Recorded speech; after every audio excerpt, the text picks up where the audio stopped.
Hello, my friends, Evolutionary Energy Arts family. Well, go now. Mandatory evacuations ordered in California as 3 fast-moving storms are hitting the burn areas scorched by last year's holy fire. So residents have been urged to go now, and there's various ones that are listed because of obviously the dangers of mudslides and just so much flooding that's going to be possible in the area. Mudslides, debris flows, especially at the recent burn scars, particularly near the holy fire burn scar. And debris flows could happen suddenly with little or no time to act. Heed the advice of local officials. So the second fast-moving storm in the series to hit California is expected to move in the area on Tuesday into early Wednesday with potential for rain and snow at the higher elevations. The third system, expected to be the strongest and the wettest of the 3, will hit the area on Wednesday and Thursday. And debris flows and mudslides are very likely. Get ready for this triple attack, as we were talking about just yesterday, as far as the series of storms are just going to go rolling through. So evacuation's the word, and they're underway also after giant rockfall blocks Berea River in Russia, and there's a lot of interesting thoughts regarding this as well. So urgent measures are underway this week after a large and unusual landslide that took place last month in remote Khabarovsk region, southern Russia. It blocked the Berea River. The water level is now rising above the newly formed natural dam, forcing authorities to issue evacuation orders for downstream villages. This is the largest landslide event in Russia in recent years. A massive number of rocks suddenly fell into the river, and that was on December 11th, sparking numerous theories, including a meteor strike and an alien attack. And secure team did a video on this, and it was interesting. It actually showed that I think it was 33% of the residents thought it was a UFO, 27% thought it was a meteor coming on down. And it's an interesting question. You know, of course, everybody knows about the Tunguska event in 1908 that just leveled so much trees, so many trees, just huge area. And we've had a lot of close calls as far as asteroids, and we've had a lot of fireballs too. Like I shared with you guys, that friends just saw one yesterday, and right in the daylight, and it was really bright, very bright, with kind of like twin flames coming off the back, which makes me really, really wonder, because I've seen those before, and it makes me very suspicious that there's something that's not necessarily natural. It almost makes me think of it being more of a UFO or something. So we're really in unusual times. We're seeing a lot of wild things for sure. Here they're using a team of specialists, including geomorphologists, geologists, hydrologists, and land surveyors, all at the site conducting reconnaissance work, trying to figure out what the heck happened. And that's a big question. So hunters who first reached the site say they were alerted by a sudden and inexplicable change in the flow of the river. And they reported hot rocks on which they could warm their hands, which led some to think about a meteor impact theory. And there's some videos for you guys to check out. As always, I'll have the links for you. There's so many weird things going on, and the more I've learned about electric universe theory, and I was first exposed to it by Velikovsky, 25 years ago or so, the more it seems to make sense to me, especially, being somebody that comes out of an energy working background, Qigong, Reiki, things along those lines. It just seems to all make a lot of sense to me. We have an earthquake swarm near Santorini volcano in Greece. Greece has been active for quite a while. Greece is a seismically active zone, so is Italy as well. But there's been consistent activity there, and again, the USGS doesn't really show, the half of it, not even that. And so we're keeping an eye here on definitely the situation in Greece and looking for some of these volcanoes to wake up even more in both Greece and also in Italy, for sure. And yes, winter storms have been starting to rage, and as this is saying, winter storm continues to pummel North America with snow, ice, and freezing rain. And this one contributed to at least 10 deaths in the Midwest, and it pummeled the mid-Atlantic region for a second day Sunday, bringing with it an icy nightmare that knocked out power, canceled flights, and contributed to hundreds of car accidents. And the storm knocked out power to nearly 200,000 people in Virginia and North Carolina at its height on Sunday, according to poweroutage.us. In North Carolina, Governor Roy Cooper declared a state of emergency Sunday to help utility crews restore electricity more quickly after power lines fell because of freezing rain, ice, and toppled trees. The state's western mountains and foothills were the hardest hit, along with the western Piedmont region, and nearly 1,000 state transportation workers were called out to clear ice and snow. The Weather Network reported at least 3 deaths via the Missouri State Highway Patrol. And so, it's one thing, and it always kills me when I see these guys go flying by. Just because you got a big 4-wheel drive, yeah, you'll get through anything, but it doesn't mean you're going to stop. And, it's something to keep in mind, because I can't tell you over the years how many people I've seen fly by in a 4-wheel drive, beautiful truck, or an SUV, and then you pass them like a mile later and they're on the side of the road, because they couldn't make a turn. So keep that in mind, guys. 4-wheel drive helps to get through things, but it doesn't help slow you really down. Austria, biggest snowfall in recent memory. 3 meters in 48 hours buries towns and villages, and multiple snowstorms, dubbed the biggest in recent memory, have paralyzed Central European nation of Austria.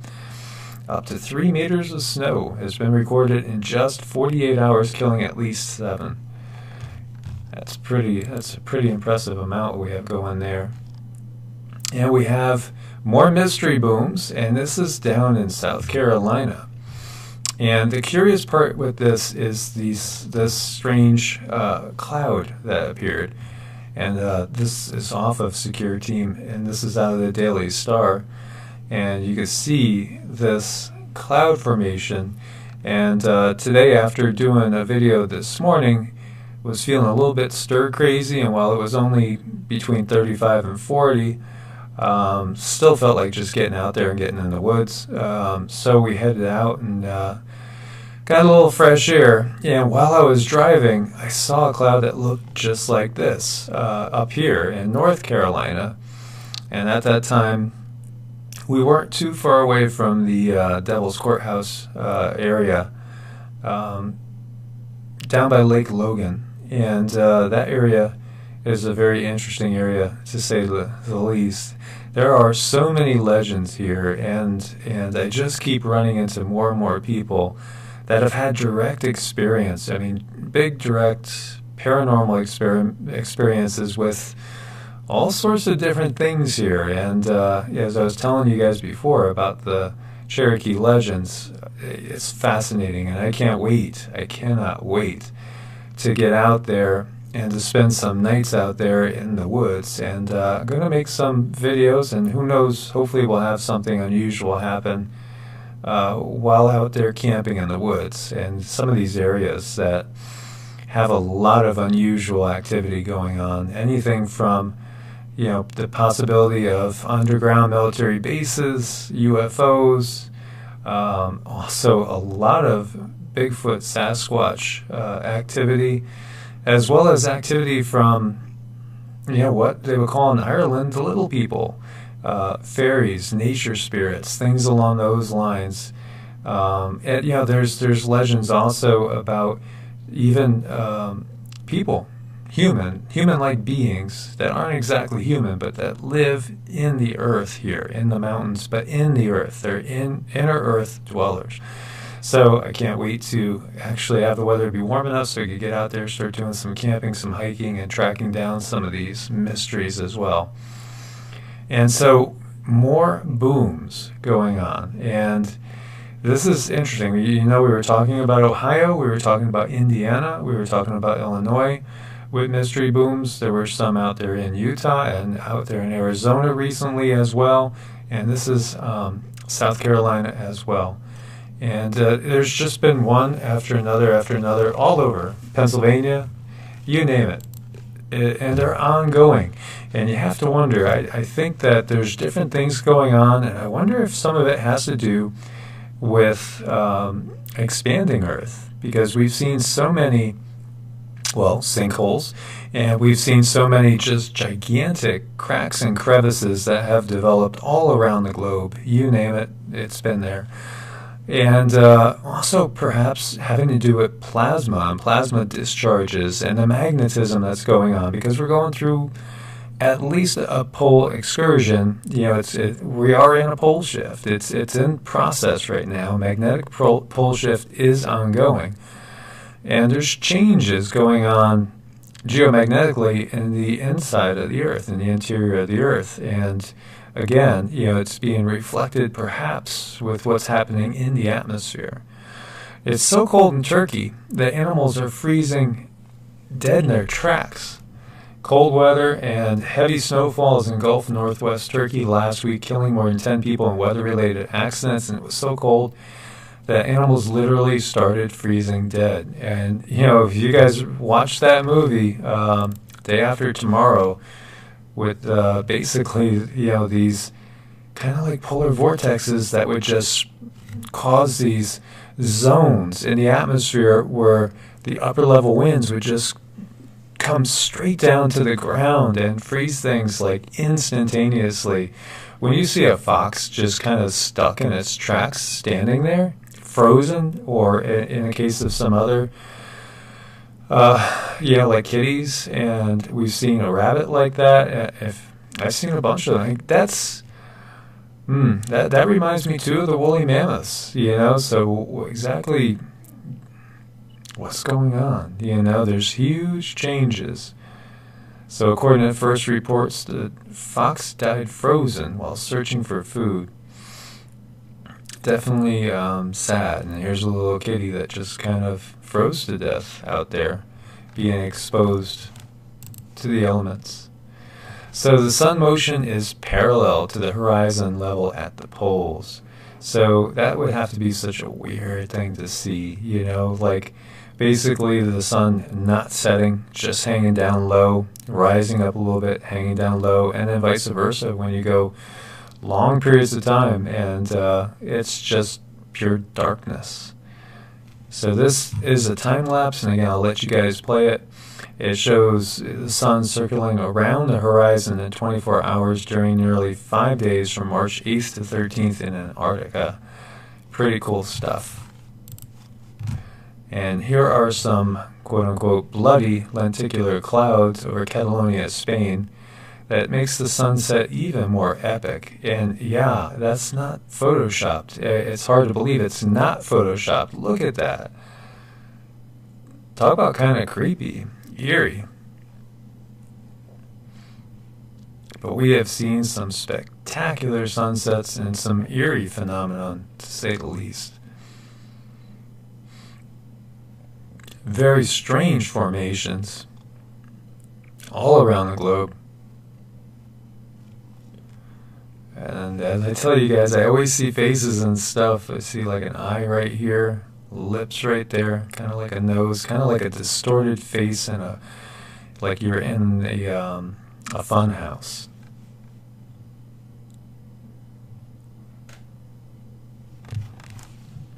Now we have a study showing that if you're sleeping less than 6 hours per night, it's going to increase the risk for heart disease. Sleep is extremely important.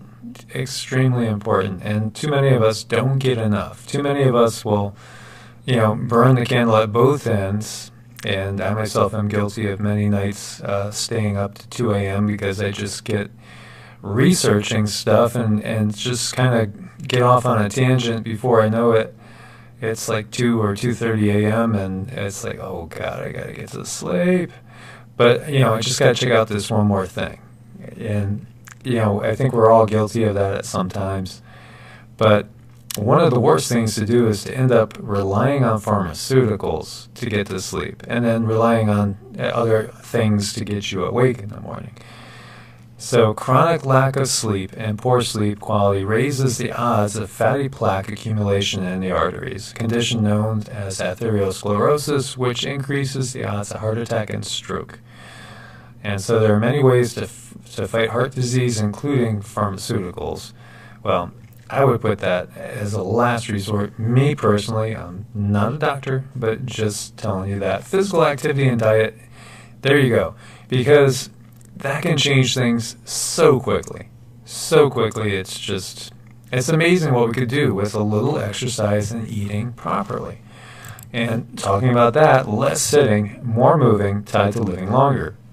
So if you're like me and you're glued to a chair sometimes for hours and hours and hours on end, make sure you get up and get a workout in. So I rededicated after first of the year, keep making sure I'm working out.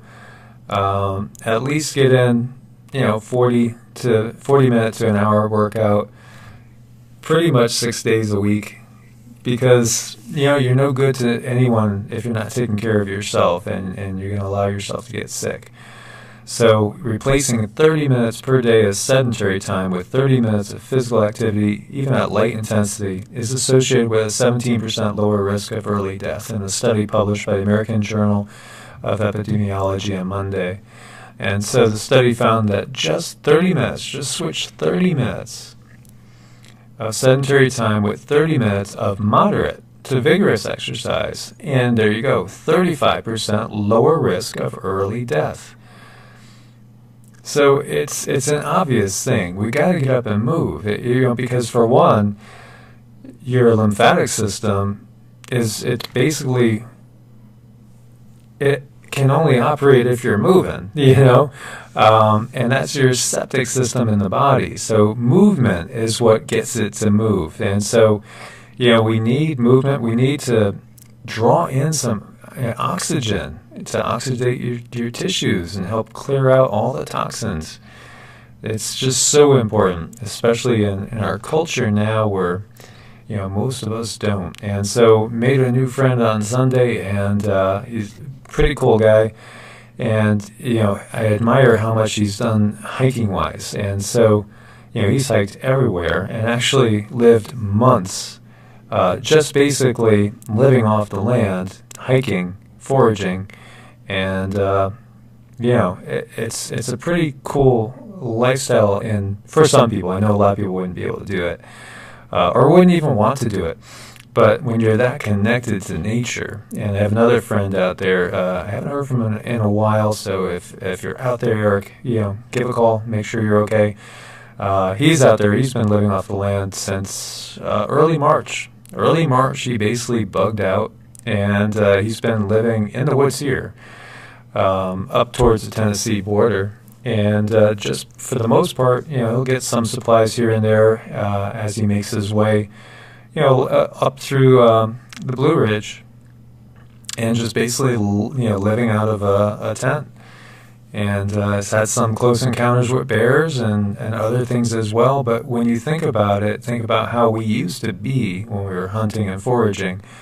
We're on the move a lot. We were constantly doing things. We weren't just sitting and staring at screens all day. So, in general, we were probably a lot more healthy in many ways. Nutritionally, now we have an advantage in some ways. Obviously, we could supplement things, and we understand a lot more as far as nutrition and hygiene. But at the same time, as we've talked about before, any fruits and vegetables grown, say, 100 years ago or more, they had a lot more nutrition in them than they do now, because the ground is so stripped of nutrients.